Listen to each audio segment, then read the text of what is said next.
বন্ধুরা, আজকে আমরা নবম শ্রেণীর কোষে দেখি 10.2 এই অধ্যায়টা আলোচনা করব। 10.1 যারা দেখোনি তারা অবশ্যই দেখে নিও। ভিডিও শেষে আমি তার একটা লিঙ্ক দিয়ে দিয়েছি। দেখো, 1 নম্বর অঙ্কে কি বলেছে। 1 নম্বর অঙ্কে বলেছে যে আটপুরের সুবলবাবু ধান উৎপাদন করে এক পাইকারি বিক্রেতা সাইনা বিবিকে 20% লাভে বিক্রি করলো। সাইনা বিবি দোকানদার উৎপলবাবুকে 10% লাভে বিক্রি করলো এবং উৎপলবাবু যদি 12% লাভে চাল বিক্রি করে থাকেন, এটি সরল রেখার মাধ্যমে সেটাকে দেখাতে বলেছে। দেখো এখানে কি বলেছে, 3 জন ব্যক্তি আছে। একজন হচ্ছে উৎপাদক, তার নাম হচ্ছে সুবলবাবু। সুবলবাবু সুবলবাবু বিক্রি করে হচ্ছে সাহিনা বিবিকে, সাহিনা বিবি, এবং কত পার্সেন্ট লাভে বিক্রি করে? 20% লাভে তিনি বিক্রি করেছেন। তো আমরা যদি রেখাচিত্রটা করে নিই, কিন্তু অঙ্কটা খুব সহজ হয়ে যাবে। তারপর বিক্রি করা হয়েছে উৎপল বাবুকে, সাইনা বিবি বিক্রি করেছে উৎপল বাবুকে। ধরে ধরে যদি করো অঙ্কটা, এবং কত পার্সেন্ট লাভে? 10% লাভে বিক্রি করে। এবার উৎপল বাবু আবার খুচরো বিক্রেতা থাকে, সেই খুচরো বিক্রেতাকে আবার বিক্রি করেছেন। খুচরো ক্রেতা, বিক্রেতা না, ক্রেতা, খুচরো ক্রেতাকে আবার 12% লাভে বিক্রি করেছেন। তাহলে ফার্স্ট আমরা দেখলাম যে সুবলবাবু সাইনা বিবিকে 20% লাভে বিক্রি করেছে, সাইনা বিবি উৎপলবাবুকে 10% লাভে, উৎপলবাবু খুচরো ক্রেতাকে 12% লাভে বিক্রি করেছে। তাহলে এই একটা রেখাচিত্র আমাদেরকে করতে বলেছে, করলাম। এইবারে 1 নম্বর অঙ্কটা কি বলেছে, সুবলবাবু যে চাল উৎপাদন করতে, এটা হচ্ছে সুবলবাবু, তার উৎপাদন করতে 7,500 টাকা খরচা হলে সাইনা বিবি কত টাকায় কিনেছেন। দেখো, আমি আর অঙ্কটাকে বেশি জটিল করবো না, আমি খুব সহজভাবে করবো। দেখো, সুবলবাবুর খরচা হয়েছে 7,500 টাকা। তাহলে সাইনা বিবিকে, এই যে এরপরেই ঠিক সুবলবাবুর পরেই হচ্ছে সাইনা বিবি। সাইনা বিবি তাহলে ওইটা কত দামে কিনেছে দেখো। তাহলে এই যে 7,500 টাকা আছে, দেখো সুবলবাবু 20% লাভ রেখেছে, অর্থাৎ 100 টাকার যে জিনিসটা থাকবে তাকে তিনি 120 টাকায় বিক্রি করেছেন। তাহলে উপরে দুটো শূন্য, এই দুটো শূন্য কেটে গেল। তাহলে যদি আমরা গুণ করি, তাহলে শূন্য আগে বসে যাবে। 5 12 60, শূন্য হাতে থাকে 6, 7 12 84, আর 6 হচ্ছে 90। তাহলে সাইনা বিবি ওই জিনিসটা কিনেছে, যে জিনিসটার অরিজিনাল সুবলবাবুর 7,500 টাকা খরচা রেখেছে, 20% লাভ রাখার জন্য সাইনা বিবি ওটা কিনেছে 9,000 টাকা দিয়ে। দামটা বেড়ে গেল, হয়ে গেল 1 নম্বর অঙ্ক। এই অঙ্কগুলো দেখতে বড় লাগছে, কিন্তু অঙ্কগুলো খুব সহজে করা যাবে রেখাচিত্রের মাধ্যমে যদি আমরা করি। আমরা যদি পার্ট পার্ট করে করতে চাই, তাহলে অঙ্কগুলো কিন্তু অনেক বড় হয়ে যাবে। এইবারে দেখো, সুবলবাবুর যদি উৎপাদন খরচ 2,500 টাকা হয়, মানে 2,500 টাকা হয়, তাহলে সাইনা বিবি কত করে কিনেছে বের করি আগে। সাইনা বিবি যা দাম আছে, সেই দামের ওপর 20% বেশি দাম দিয়েছে, অর্থাৎ 100 টাকাতে 120 টাকা। আগের অঙ্কটার মতোই কিন্তু দেখো। আমাকে এবার কিন্তু উৎপলবাবু বের করতে বলেছে, সাইনা বিবি আমাকে বের করতে বলেনি। তাহলে সাইনা বিবি যে দামে কিনেছে তার উপরে এবার হচ্ছে, আমরা কিন্তু এখানে কাটাকাটি করতে গেলে অঙ্কটা বড় হয়ে যাবে। তাহলে সাইনা বিবি যে দামে কিনেছে তার উপরে কিন্তু আবার 10% লাভ রেখেছে উৎপলবাবুকে বিক্রি করার আগে। তাহলে 10% যদি আমার লাভ থাকে, তাহলে 10% মানে 110, মানে 100 টাকার দামের জিনিস উৎপলবাবু 110-এ কিনেছেন। এইবারে যখন উৎপলবাবু বিক্রি করবেন, উৎপলবাবু বিক্রি করার সময় আবার কিন্তু 12% লাভ রেখেছে, অর্থাৎ এই যে দামে কিনেছে উৎপলবাবু, এই দামের উপরে আবার কিন্তু তিনি 12% লাভ রাখবেন। তাহলে 2,500 টাকার উপরে 120 বাই হচ্ছে 100 গুণ চিহ্ন 110 বাই হচ্ছে 100, এর উপরে তিনি 12% লাভ রেখেছেন। তাহলে হচ্ছে, তাহলে দেখো কি পার্ট পার্ট করে ভাবো, যে এই যে সুবলবাবুর দাম, তার উপরে 20% বাড়ালে এটা হচ্ছে, তার উপরে আবার 10% বাড়ালে এটা হচ্ছে, আবার তার উপরে যদি আমি 12% বাড়াই, তাহলে এই জিনিসটা দাঁড়াবে। তাহলে আমরা কিন্তু প্রতিটা স্টেপে আমরা কিন্তু কাটাকাটি করব না, তাহলে অঙ্কটা কিন্তু অনেক বড় হয়ে যাবে এবং জটিল হয়ে যাবে। তাহলে দেখো এবারে আমরা কিভাবে করছি। দেখো, দুটো শূন্য, নিচে দুটো শূন্য কেটে গেল। 25 দিয়ে 100কে কাটলে কত হবে? 4 হবে। উপরে দুটো শূন্য আছে, নিচে দুটো শূন্য কেটে গেল। এইবারে 4 দিয়ে দেখো কাটাকাটি যায় কিনা। 4 দিয়ে যদি আমরা করি, এইটা দিয়ে গেলে 3 4 হচ্ছে 12, তাহলে হয়ে গেল হচ্ছে 3 12 হচ্ছে 36, 3 অক্ষে 3।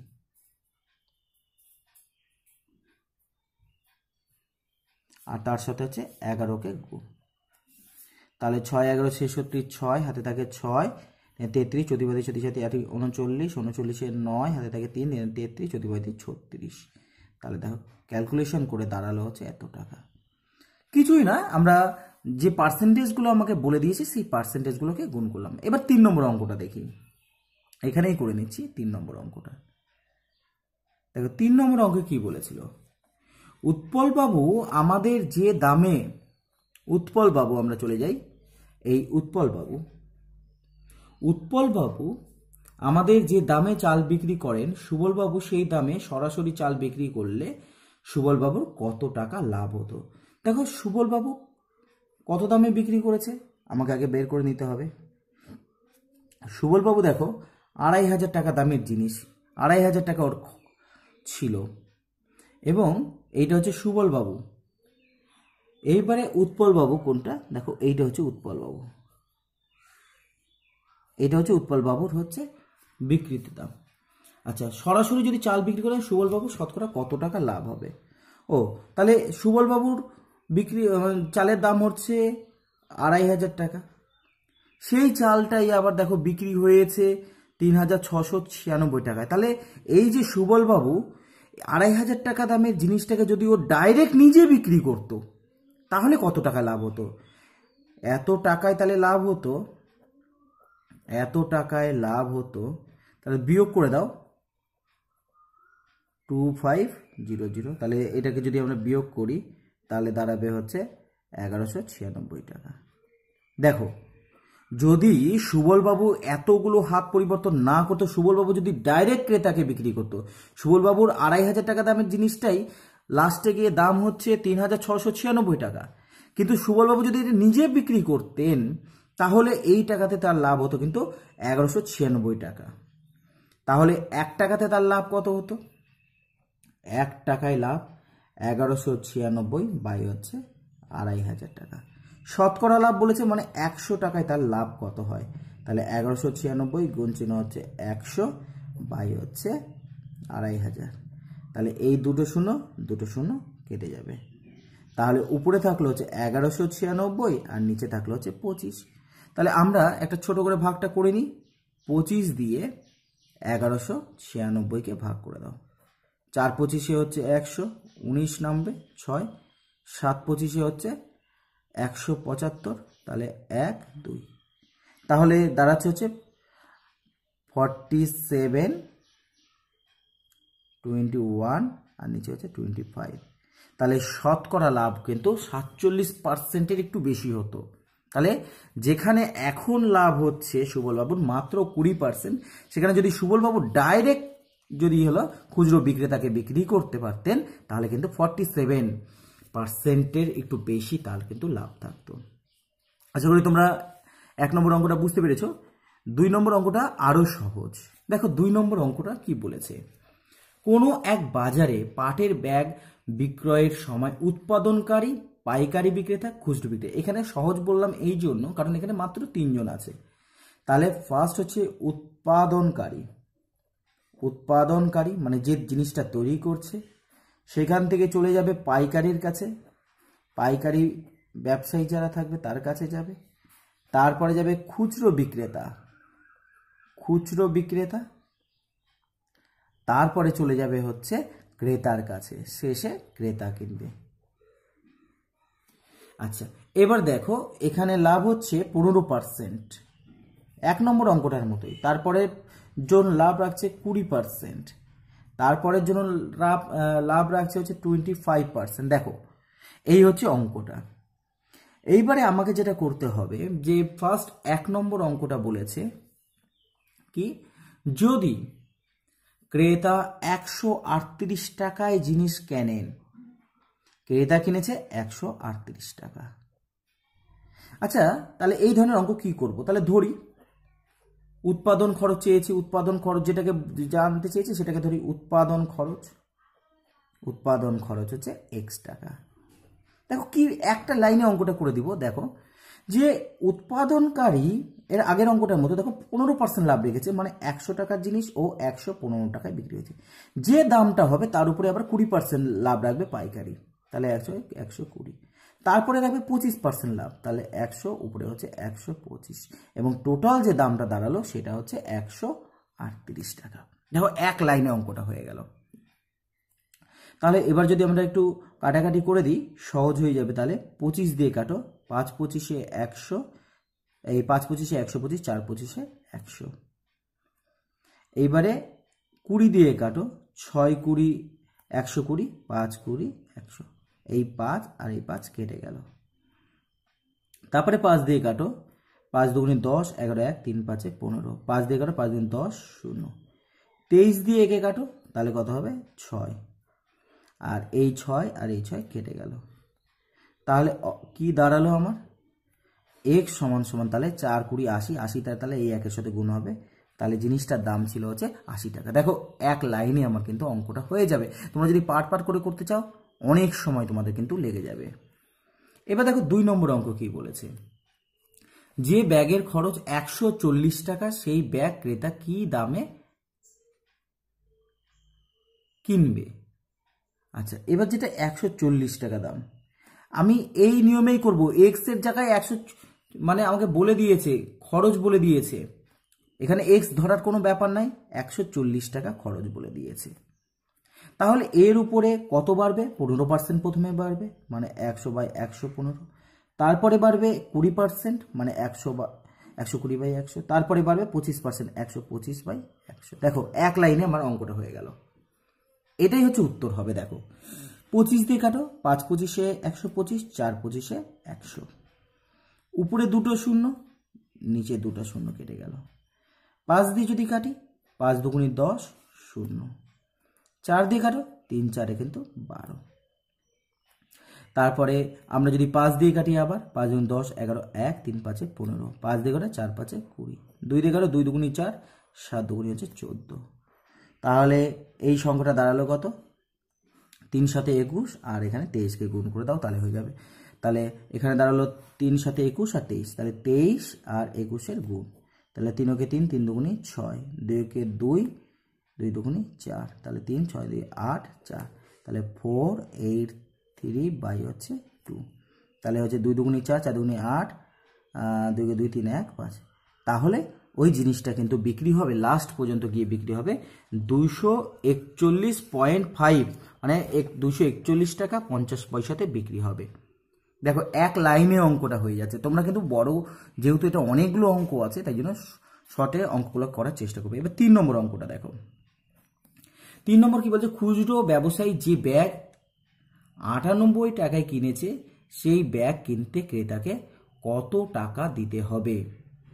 এবার দেখো খুচরো ব্যবসায়ী কত রেখেছে, খুচরো ব্যবসায়ী কিনেছে হচ্ছে 98 টাকা, এবং সে কিন্তু 25% লাভ রাখবে। তাহলে ক্রেতাকে সে কত টাকা দামে বিক্রি করবে, তাহলে ক্রেতাকে বিক্রি করবে বা ক্রেতাকে কিনতে হবে, ক্রেতাকে দাম দিতে হবে। অর্থাৎ খুচরো বিক্রেতা যদি 98 টাকায় কিনে থাকে, খুচরো ব্যবসায়ী কিন্তু তার উপর 25% লাভ রাখবে। 98 টাকার উপর 25%, তাহলে 125/100, 5 25 125, 4 25 তারপর 4 দিয়ে যদি আমরা কাটি, আচ্ছা 2 দিয়ে কাটি, 2 দুগুণে 4, 49 হবে। তাহলে 49 আর 5 নম্বর 5 4, 20 আর 4 হচ্ছে 24/2। তাহলে আমার এখানে খরচা হবে 2 কে 2 122.5, এত টাকা কিন্তু ক্রেতাকে দাম দিতে হবে। দেখো নিয়মটাকে বোঝো, দেখবে খুব কম সময়ে হয়ে যাবে। 4 নম্বর অঙ্কটা কি বলেছে, পাইকারি বিক্রেতা যে ব্যাগ 175 টাকায় কিনেছে, পাইকারি যদি 175 টাকায় কেনে, দেখো পাইকারি কোথায়, এই কিনেছে 175 টাকায়, তাহলে এবার খুচরো ব্যবসায়ী ক্রেতা কত টাকায় কিনবে, মানে ক্রেতা কত, তাহলে পাইকারি যে দামে কিনেছে তার উপরে একবার 20% লাভ হবে আর একবার 25% লাভ চাপাতে হবে। তাহলে 4 নম্বর অঙ্কটা দেখো, 175 টাকায় কিনেছে, এর উপরে ফার্স্ট ওর উপরে চাপবে হচ্ছে 20%, মানে 120/100, তারপরে ওর উপরে চাপবে হচ্ছে 25%, মানে 125 বাই হচ্ছে 100। তাহলে এখানে 25 দিয়ে কাটো, 5 25 125, 4 25 হচ্ছে 100, 3 4 12, 0 উপরে 0 নিচে 0, 5 দুগুণি হচ্ছে 10। তাহলে এখানে যদি আমরা ক্যালকুলেশন করি, গুণ করি, তাহলে 3 5 15, 5 হাতে 1, 3 17 51, 52 বাই হচ্ছে 2, তাহলে 262.5। এত টাকা কিন্তু খরচা দিতে হবে ক্রেতাকে। দেখো 5 নম্বর অঙ্কটা কি বলেছে। 5 নম্বর অঙ্ক বলেছে ক্রেতা যে ব্যাগ 276 টাকায় কিনেছে, সেই ব্যাগ পাইকারি বিক্রেতা থেকে কিনলে তার কত টাকা সাশ্রয় হতো, এইটা আমাকে বের করতে বলেছে। দেখো পাইকারি বিক্রেতার কাছে যদি খুচরো বিক্রেতা ডাইরেক্ট কিনতো তাহলে তার কত টাকা লাভ হতো। আচ্ছা আমি এখানে ধরে নিচ্ছি যে ক্রেতা বলে দিয়েছে যে 276 টাকা, তাহলে এই জিনিসটার দাম পাইকারের কাছে কত টাকা সেটা আমাকে আগে বের করে নিতে হবে। আমি ধরলাম পাইকারি ওই জিনিসটা x টাকায় বিক্রি করে, পাইকারের কাছে এর দাম হচ্ছে x টাকা, তার উপরে 20% চাপাবো, 25% চাপাবো, তাহলে টোটাল দামটা পেয়ে যাব। তাহলে দেখো ধরো আমি ধরলাম পাইকারি x টাকায় জিনিসটা বিক্রি করে, সে কি করবে খুচরো বিক্রেতাকে একবার ও যখন বিক্রি করছে পাইকারি থেকে খুচরোর কাছে যাচ্ছে তখন 120/100 হচ্ছে, মানে 20% বাড়ছে, আর একবার হচ্ছে 25% বাড়ছে। তাহলে এখানে যদি আমরা ক্যালকুলেশন করি তাহলে এই জিনিসটা হচ্ছে আমাদের দাঁড়াবে হচ্ছে, দেখো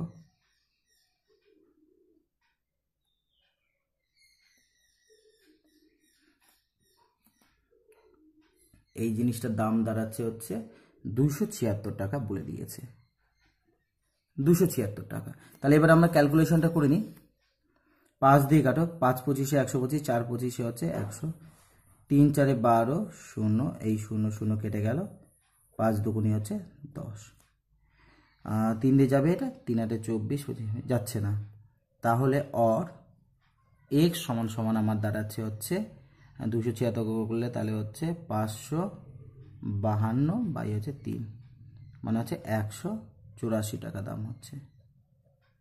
আশা করি তোমরা অঙ্কগুলো বুঝতে পেরেছো, এবং তোমাদের 3-এর যে অঙ্কটা থাকলো সেই 3-এর অঙ্কটা তোমাদের কিন্তু HW থাকবে, এটা তোমাদের হোমওয়ার্ক থাকলো।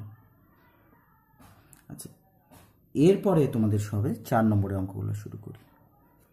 4-এর 1 নম্বর কি বলেছে দেখো, ক্রয় মূল্য ও বিক্রয় মূল্যের অনুপাত 10:11 হলে শতকরা লাভ। আচ্ছা আমি ধরে নিচ্ছি 10 টাকা যদি ক্রয় মূল্য হয়, বিক্রয় মূল্য 11 টাকা, তাহলে ক্রয় মূল্য 10 টাকা হলে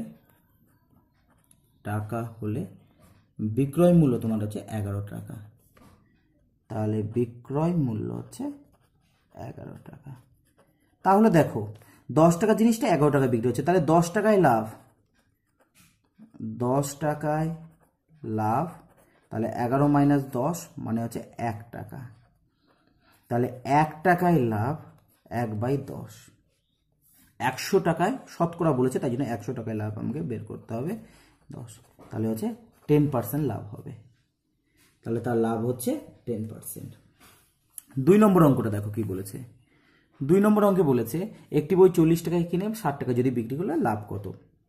তাহলে 40 টাকার বইটা ও 60 টাকায় বিক্রি, তাহলে 40 টাকায় লাভ, 40 টাকায় লাভ কীভাবে বের করবো, তাহলে 60 থেকে 40কে বাদ দাও, তাহলে 40 টাকায় লাভ হচ্ছে 20 টাকা।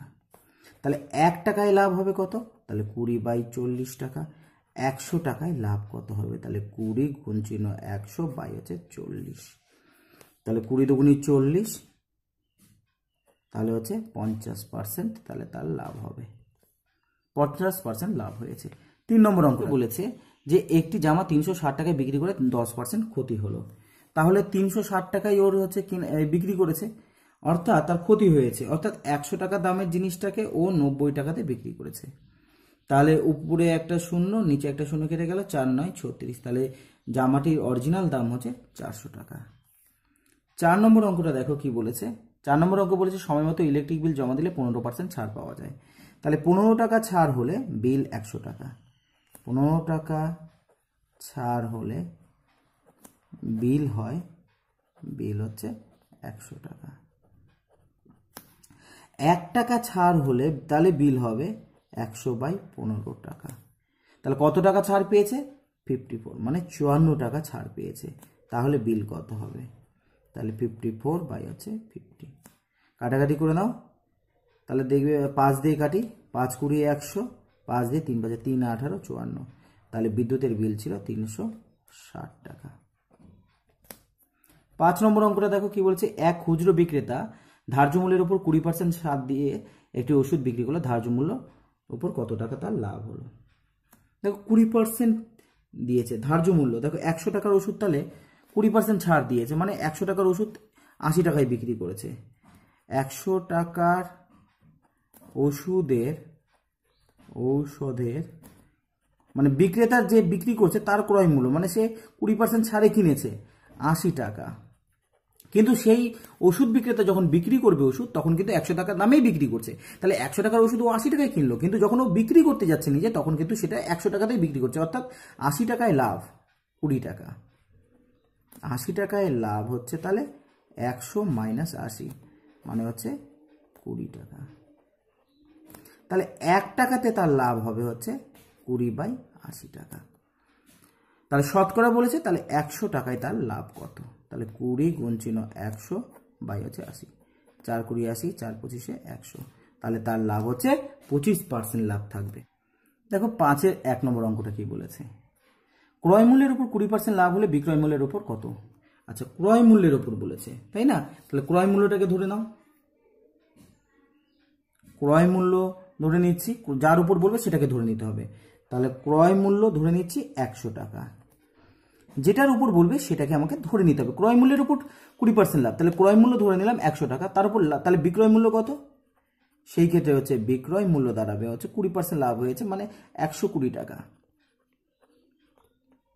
তাহলে বিক্রয় মূল্য হচ্ছে, এবার বিক্রয় মূল্যের উপর যেটার উপর ধরতে বলবে সেটাকে আগে ধরে নিলাম। বলেছে ক্রয় মূল্যের উপর 20% লাভ, তাহলে ক্রয় মূল্যকে ধরে নিলাম 100 টাকা, তাহলে 20% লাভ হয়েছে, তার বিক্রয় মূল্য। এবার বিক্রয় মূল্যের উপর বিক্রি বের করতে হবে ক্যালকুলেশনটা। বলেছে 120 টাকায় বিক্রয় মূল্যের উপর যখন ঐকিক নিয়মটা করবো তখন আমাকে দেখতে হবে অঙ্কটার যে উত্তর চেয়েছে, বলেছে বিক্রয় মূল্যের উপর লাভ। তাহলে বিক্রয় মূল্য মানে 120 টাকার উপরে কত লাভ হয়েছে? 120 টাকায় লাভ হচ্ছে 20 টাকা। তাহলে 1 টাকাতে লাভ কত হবে? 20/120 টাকা। এবং এখানে 100 টাকাতে বের করতে বলেছে, শতকরা লাভ বলেছে, তাহলে 20 × হচ্ছে 100/120। তাহলে এবার ক্যালকুলেশন করে দাও, 6 দিয়ে কাটবে, 50 × 2 = 100, 3 × 2 = 6, তাহলে 16.2% হয়ে গেল। এইবারে 2 নম্বর অঙ্কটা দেখো কি বলেছে। 2 নম্বর অঙ্ক বলছে বিক্রয় মূল্যের উপর 20% লাভ, যেটার উপর বলবে সেটাকে ধরে নিই। ধরি বিক্রয় মূল্য হচ্ছে 100 টাকা ধরে নিচ্ছি। তাহলে ক্রয় মূল্য কত? লাভে বিক্রি করেছে, তাহলে ক্রয় মূল্য নিশ্চয়ই কম ছিল, 80 টাকা ছিল ক্রয় মূল্য। এইবারে যখন আমাকে অঙ্কটা কত বলছে, ক্রয় মূল্যের উপর বের করতে বলেছে, অর্থাৎ 80 টাকায় লাভ হচ্ছে 20 টাকা ধরে করতে হবে। 80 টাকায় লাভ 20 টাকা, 1 টাকায় লাভ হচ্ছে 20/80 টাকা। তাহলে আমাকে বলেছে কত? 100 টাকা, শতকরা বলেছে, তাহলে 100 টাকায় লাভ হচ্ছে 20 × 100/80, 4 × 20 80, 4 × 25 100। তাহলে কত পার্সেন্ট লাভ হচ্ছে? 25% লাভ হবে।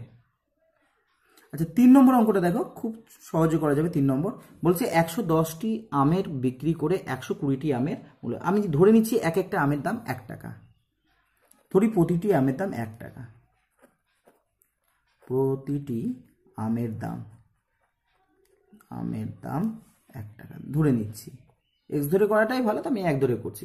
তাহলে 110টি আমের দাম 110 টাকা করে তিনি 120টি আমের দাম পাচ্ছে, মানে 120 টাকা পাচ্ছে। তাহলে 110 টাকায় লাভ, 110 টাকার জিনিস বিক্রি করে 120 টাকা পাচ্ছে, তাহলে 110 টাকায় লাভ, 120 থেকে 110কে বাদ দিয়ে দিই, তাহলে হচ্ছে 10 টাকা দাঁড়াচ্ছে। তাহলে 1 টাকাতে লাভ কত হবে সেটা আগে বের করে নিই। তাহলে 10/110, তাহলে 100 টাকায় লাভ কত হবে? তাহলে 10 × 100/110। তাহলে সেই ক্ষেত্রে কি হচ্ছে দেখো, একটা শূন্য কেটে গেল, তাহলে উপরে হয়ে গেল 100 বাই হচ্ছে 11। তাহলে উত্তর হচ্ছে 9.1-এর 11% তার লাভ হবে। 4 নম্বর অঙ্ক দেখো কি বলেছে, সময় মতো বিল দিলে 15% ছাড় পাওয়া যায়, 54 টাকা ছাড় পেলে বিল কত? আচ্ছা, এটা ক্লাস 8-এর একটা অঙ্ক। 15% ছাড় দিয়েছে, তাহলে 15 টাকা ছাড় হলে বিল হয়। 15 টাকা ছাড় হলে বিল কত টাকা বিল হয়েছে? 100 টাকা। 1 টাকা ছাড় হলে বিল হবে 100/15 টাকা। এবং তিনি ছাড় পেয়েছে কত টাকা? 54, মানে 54 টাকা ছাড় পেয়েছে। তাহলে 100 গুণ চিহ্ন হচ্ছে 54 বাই হচ্ছে কত? 15। তাহলে 5 দুগুণ 10, 0, 5 দিকে 3 5 15, 3 18 0। তাহলে 18 দুগুণ 36, তাহলে ওই মূল্যটা কত হচ্ছে? তার মানে এই মূল্যটা মানে ইলেকট্রিক বিল কত এসেছিল? 360 টাকা এসেছিল। এবার 5-এর অঙ্কটা দেখো, বিক্রয় মূল্যের উপর 20% ক্ষতি হয়েছে। আমি বললাম যার উপর বলবে সেটাকে ধরে নিব। ধরি বিক্রয় মূল্য 100 টাকা, বিক্রয় মূল্য ধরে নিচ্ছি 100 টাকা। কি বলেছে? যে 20% ক্ষতি হয়েছে, তাহলে ক্রয় মূল্য আরো বেশি ছিল, তাহলে নিশ্চয়ই ক্রয় মূল্য ছিল 120 টাকা। তাহলে এইবারে বলেছে, দেখো প্রশ্নটা বলেছে কোনো জিনিস যদি 480 টাকায় বিক্রি করে, 480 টাকায় বিক্রি করলে দ্রব্যটির ক্রয় মূল্য কত? আচ্ছা, 100 টাকায় বিক্রি করলে ক্রয় মূল্য 120 টাকা, টাকায় বিক্রি করলে ক্রয় মূল্য ছিল হচ্ছে 120 টাকা। তাহলে 1 টাকায় যদি বিক্রি করতো তাহলে ক্রয় মূল্য হতো 120/100 টাকা। এবার সে বিক্রি করেছে কত টাকায়? 480 টাকায় বিক্রি করেছে। তাহলে সেই ক্ষেত্রে ক্রয় মূল্য কত? তাহলে গুণ করে দাও, 480 বাই হচ্ছে 100, 480 বাই হচ্ছে 100 করে দাও। এইবারে 6 20 120, 5 20 হচ্ছে 100, 5 দিয়ে কাটো, 5 9 35, 3 5 6 30। তাহলে এদের যদি আমরা গুণ করি, 6 6 36, 6 হাতে থাকে 3, 6 9 54, 55 56 57। তাহলে জিনিসটার অরিজিনাল দাম হচ্ছে 576 টাকা ছিল। দেখো 5 নম্বরের এবার অঙ্কটা দেখো, এখানেই করে দিচ্ছি, হয়ে যাবে। একটি দ্রব্য পরপর 20% ও 10% ছাড়ে বিক্রি করলে সমতুল্য ছাড় কত দাঁড়ালো? আচ্ছা, আমি ধরে নিচ্ছি 100 টাকা দাম ছিল, ধরি মূল্য হচ্ছে 100 টাকা, মূল্য 100 টাকা। প্রথমে 20% ছাড় দিয়েছে, 20% ছাড় দিলে দাম হয়, 20% ছাড় দিলে দাম কত হবে? দেখো 100 টাকা দামের জিনিস 20% ছাড় দিয়েছে, মানে 100 টাকা দামের জিনিসটা 80 টাকায় কিনেছে ছাড়, তাহলে লাস্টের দাম কত হলো? 80 টাকা। এই 80 টাকার উপর আবার 10% ছাড় দেওয়া হয়েছে, 10% ছাড় দিয়েছে, তাহলে কত হবে? 80-র ওপরে 10% ছাড়, তাহলে 100 টাকা দামের জিনিসটার দামও 90 টাকায় বিক্রি করেছে। তাহলে উপরে 2টা শূন্য, নিচে 2টা শূন্য কেটে গেল, তাহলে 72 টাকা। তাহলে দেখো জিনিসটার অরিজিনাল দাম ছিল 100 টাকা, প্রথমে 80 টাকা দামে বিক্রি করলো একবার, 72 টাকা, লাস্টের দাম হচ্ছে দুবার ছাড় দেওয়ার পর দাম দাঁড়ালো 72 টাকা। তাহলে কতখানি ছাড় হলো? 100 টাকার জিনিসে হচ্ছে 72 টাকা, অর্থাৎ 28% ছাড় হলো। তাহলে দুটোকে যদি যোগ করে 30% মনে হচ্ছে, কিন্তু অরিজিনাল 30% নয়, 28% ছাড় হলো। আশা করি অঙ্কটা বুঝতে পেরেছো। অবশ্যই চ্যানেলকে সাবস্ক্রাইব করো এবং বন্ধুদেরকে শেয়ার করো যাতে বেশি সংখ্যক ছাত্রের কাছে পৌঁছানো যায়। ধন্যবাদ।